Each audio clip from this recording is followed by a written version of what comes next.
साथियों, आज हम कई बड़ी खबरों पर बातचीत करेंगे। हम आपको बताएंगे किस तरह से कांग्रेस पार्टी ने अपना चुनाव फेस्टिवल जारी कर दिया है। उस फेस्टिवल में न चाहते हुए भी दलित और बहुजन फंस सकते हैं। जिस तरह से आकाश आनंद ने अखिलेश यादव पर निशाना साधा और कहा उनको वो बात आपको सुननी चाहिए। और आजकल चंद्रशेखर आजाद रावण का केतली भैया बहुत जोरों से चल रही है। क्या माजरा है, हम आपको उसके बारे में ही समझाएंगे। और बहन मायावती जी का जो जनाधार लोग कहते हैं खत्म हो रहा है, उसके बारे में हम आपको संक्षिप्त में बताएंगे। इस वीडियो का लाइक का बटन दबा डालिए। चलिए वीडियो को स्टार्ट करते हैं। नमस्कार साथियों, मैं हूं पराग और आप देख रहे हैं देसी पीएसबी ब्लॉग। साथियों, जिस तरह से आज चंद्रशेखर रावण अपने बहुजनों के कार्यकर्ता में एक अलग जोश भरने की कोशिश कर रहे हैं, उसका ही अजब निराला है। बताते हैं कैसे। चंद्रशेखर रावण ने कहा कि नेता अपने कार्यकर्ता को भूल सकता है, लेकिन एक बड़ा भाई अपने छोटे भाई को नहीं भूल सकता। इससे पता है कार्यकर्ताओं में एक अलग सा जोश देखने को मिल जाता है। साथियों, उन्होंने कहा कि ये पहचान खुद के संघर्ष से बनी है। चंद साजिशों से पहचान मिट जाएगी, इतनी कमजोर नहीं है। हमारी पहचान से चमचों की तकलीफ होती है, इसलिए मेरे खिलाफ साजिशें करते हैं, नेता नहीं। आपका भाई भीम आर्मी चीफ चंद्रशेखर रावण। दोस्तों, इस बयान से उस रैली में एक अजब सा माहौल छा गया। क्यों? क्योंकि आपको पता है कि जब कोई नेता कहेगा कि नेता नहीं, मैं आपका भाई हूं और भाई कभी नहीं भूल सकता अपने भाई को, तो एक अजब सा माहौल हो जाता है। वैसे चंद्रशेखर की एक आवाज पर लाखों लोग एक साथ हो जाते हैं। चलिए, आपको दूसरी बड़ी खबर हम आपको बताते हैं। कांग्रेस पार्टी ने एक फेस्टिवल जारी किया है, जो चुनाव फेस्टिवल है। हम आपको समझाते हैं किस तरह से षड्यंत्र रचा है कांग्रेस पार्टी ने SC ST OBC बहुजनों को लुभाने के लिए। षड्यंत्र कुछ इस प्रकार है कि जनता की होगी जिम्मेदारी, कांग्रेस ने कर ली है तैयारी। ये उसका फेस्टिवल है। आपको बताते हैं, जातीय जनगणना कराएंगे, OBC को 27% आरक्षण देंगे। भैया 27% काहे को दोगे जब वो 56% 55% है तो।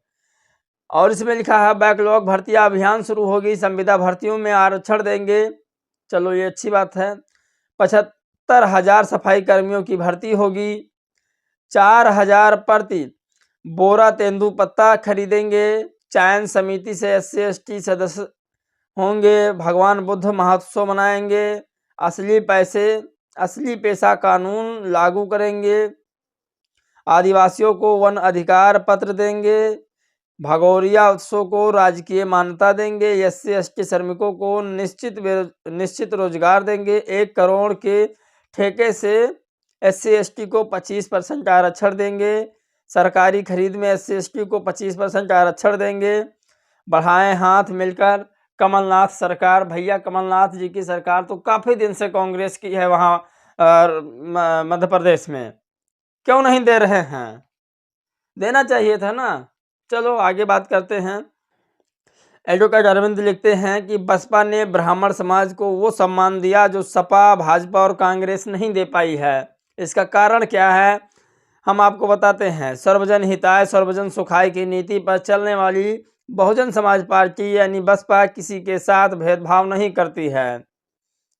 यदि ब्राह्मण समाज बसपा के साथ आता है तो उसको पहले सम्मान दिया जाता है, बाद में उसको काम दिया जाता है। साथ आइए, बसपा सरकार बनाइए। जिस तरह से बसपा सरकार के अंदर ब्राह्मणों की भागीदारी है, उस तरह से किसी और पार्टी में आपको नहीं मिलेगी। बसपा पार्टी ब्राह्मणों को सांसद बनाती है, मंत्री बनाती है और प्रदेश अध्यक्ष भी बनाती है और बहुत कुछ पद देती है, जो सम्मान शायद किसी और पार्टियों में नहीं मिल सकता है। ये बात सत्यतः सत्य है और 100% सत्य है। और सर्व समाज को साथ लेकर चलने की बात करती है, क्योंकि बसपा का एक ही नारा अब है, सर्वजन सुखाय सर्वजन हिताय। चलिए, हम आपको अगली सबसे बड़ी खबर बताते हैं। क्योंकि भीम आर्मी जय भीम संगठन एक है जो मनजीत सिंह नुटियाल का है। ये भीम आर्मी संगठन से पहले संगठन बना हुआ था, लेकिन चंद्रशेखर भाई ने भीम आर्मी संगठन बना के बहुजन समाज को तोड़ने का काम किया है, मनजीत सिंह नुटियाल का कहना है। हम आपको बताते हैं कि माननीय मनजीत सिंह नुटियाल का कहना है कि मेरे नेतृत्व में जितने भी भीम आर्मी जय भीम संगठन के लोग हैं, वो मानवर काशीराम साहब के बताए हुए रास्ते पे चलेंगे और उनकी जो खून पसीने से सींची हुई पार्टी है बहुजन समाज पार्टी, उसको साथ लेकर काम करेंगे। और उनके ऊपर जो भी मुसीबतें आएंगी, सबसे पहले भीम आर्मी जय भीम संगठन उसको झेलेगा। कुछ इस तरह से लिखते हैं, बीएसपी से प्रमुख आदरणीय बहन कुमारी मायावती के नेतृत्व के मध्य प्रदेश में बीएसपी सरकार बनने की युद्ध स्तर पर तैयार कर ली गई है। भीम आर्मी जय भीम संगठन के द्वारा घोषित किए गए प्रचारकों को मंगल कामनाएं। उन्होंने एक फेस्टिवल जारी कर दिया है, जिस तरह से उसमें लिखा है कि इतने लोग मध्य प्रदेश में चुनाव प्रचार करेंगे। देखिए, बहुजन समाज पार्टी अलग कर रही है, उससे कोई मतलब नहीं है, लेकिन जो भीम आर्मी संगठन कर रहा है उसका एक अलग ही मतलब है, उसके लोग कुछ अलग ही हैं। तो साथियों, इस बार बीएसपी की जीत हो सकता है तय हो। साथियों, अगली सबसे बड़ी खबर पर हम चलते हैं, जो आकाश आनंद ने अखिलेश यादव पर किस तरह से निशाना साधा और उन्हें बताया है। लिखा है कि पिछले 2 दिनों से कांग्रेस और सपा में खूब बयानबाजी हो रही है, जिससे यह साफ है कि दोनों दलों के पास भाजपा से लड़ने का कोई वैचारिक आधार नहीं है। ये लोग केवल सत्ता पाने के लिए गठजोड़ करने के जुगाड़ में रहते हैं। यूपी के आसपास आधार अब खत्म हो चुका है। अखिलेश यादव जी विश्वसनीयता खो चुके हैं और 2022 के विधानसभा चुनाव में भाजपा के विरोध में मुस्लिम समाज ने सपा को वोट किया था, लेकिन अब सब यही मानते हैं कि सपा को वोट देकर हमने गलती कर दी है। सोचिए, ये बात सत्यता सही कह रहे हैं आकाश आनंद जी, क्योंकि जिस तरह से ये सभी पार्टियां मिलकर सिर्फ सत्ता को पाना चाहती थी, वो कहीं ना कहीं गलत था। आखिरकार सबके सामने यह मामला आ ही गया कि सत्ता को पाने के लिए कुछ भी कर सकते हैं। साथियों, हम आपको बता दें, भारत के अंदर कुछ ही पार्टियां ऐसी है जो बहुजनों और दलितों, पिछड़ों, आदिवासियों के लिए हित के लिए कार्य करना चाहती है। और एक अगली सबसे बड़ी खबर बताते हैं कि राजस्थान में चंद्रशेखर ने कहा, ये मेरी पहली चुनाव प्रचार है और मेरा पहला ये रैली है, इसलिए मेरे सभी भाइयों और मेरे बहनों मेरे साथ आकर मेरा चुनाव प्रचार कीजिए। उन्होंने लिखा, राजस्थान में चंद्रशेखर का पहला चुनाव है। चंद्रशेखर ने राजस्थान की हर लड़ाई में शोषित वंचित समाज का मजबूत किया है। राजस्थान वालों को इस बार चंद्रशेखर के माथे पर राजस्थान वाली पगड़ी पहना देनी चाहिए। ये सबसे बड़ी बात कही राजस्थान के लोगों ने। हम आपको एक सबसे बड़ी खबर बताते हैं, जो भीम आर्मी चीफ चंद्रशेखर आजाद रावण ने लिखी है।